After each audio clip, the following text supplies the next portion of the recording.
Hi everyone, Sebastian Richard here for Lead Like a Superhero. Today we're going to have a quote by Captain America, and the subject of this quote is about reality. And here's the quote. I'm going to start right away with the quote. Captain America said, "This isn't freedom. We're holding a gun to every citizen's head and calling it security." I don't know if you've been to an airport lately, but when you go to an airport, it's a serious reality check. I mean, when you go to the lineup for the security and everything, that's when you realize, with the passports and all the stamping going on and everything, that's when you realize you're really not in a free country. You can't even go to and fro as you wish. You don't get to do what you want.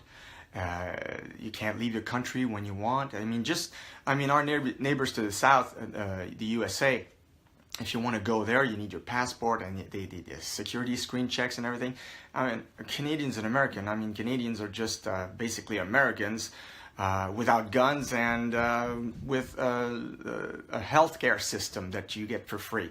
That's basically the difference between the two countries, and yet there's all this security going on. So when you see these things, you realize, okay, I'm not as free as I thought I was. And that's what this quote is all about. Captain America, when he says this, he says, look, this isn't freedom. We're holding a gun to every citizen's head and calling it security. And it makes you realize, it makes you define your reality. And here's the thing. A lot of people think they live in a free country. Well, I got news for you. Free speech is all but dead. I mean, there's so many things I can say on Facebook, but there's so many other things that I just can't. And if I would, I might get in trouble. So that's not freedom anymore.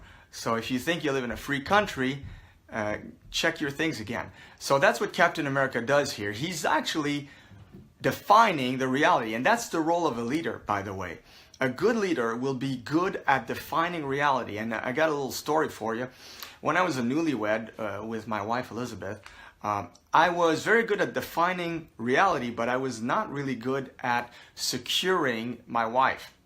In other words, if we were facing some kind of difficulty, you're on the road, you're lost, or if your finances aren't doing great, or whatever problems you might face as a newlywed couple, I was really good at pointing out the reality of it. I would say to Liz, here's the situation, boom. I would just like blurt it out, and here's the problem.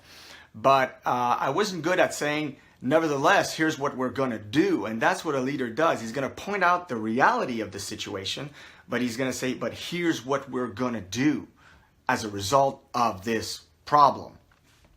And Liz always used to tell me, yeah, you're so darn realistic that I live in fear all the time. So the problem was, I was pointing out to our problems. I was saying, for example, we're not going to be able to pay the rent this month. And she'd go like, so what are we going to do? Well, I don't know. We'll figure it out. And I was really bad at making a plan for it or amend the situation in any way, shape, or form. I had to learn that as I went in my growing up years, or growing up as a husband and leader of our family, to make plans for our problems. Not just point out the problem, but make plans for it. But I was good at defining reality. And oftentimes we hear leaders out there who fluff it up a little too much. They embellish the situation so much that it's not realistic anymore. I've got nothing against being positive. I'm all about being positive no matter what odds you're facing. But it's always good to define the reality you're facing, the odds you're up against, even though you can show up with great faith, even though you can show up with a great positive attitude. That's awesome. But if you fail to define reality for your followers, you're failing altogether as a leader. And that's what Captain America says here. He says, guys, you think this is freedom? You think you're living in a free country? Got news for you. You're not. And, I guess I like that, because I was always a bit of a realist more than an optimist. I had to learn becoming an optimist as I grew into my leadership. I was more of a realist, and I considered myself great because I was a realist, but I had to learn to be an optimist as well.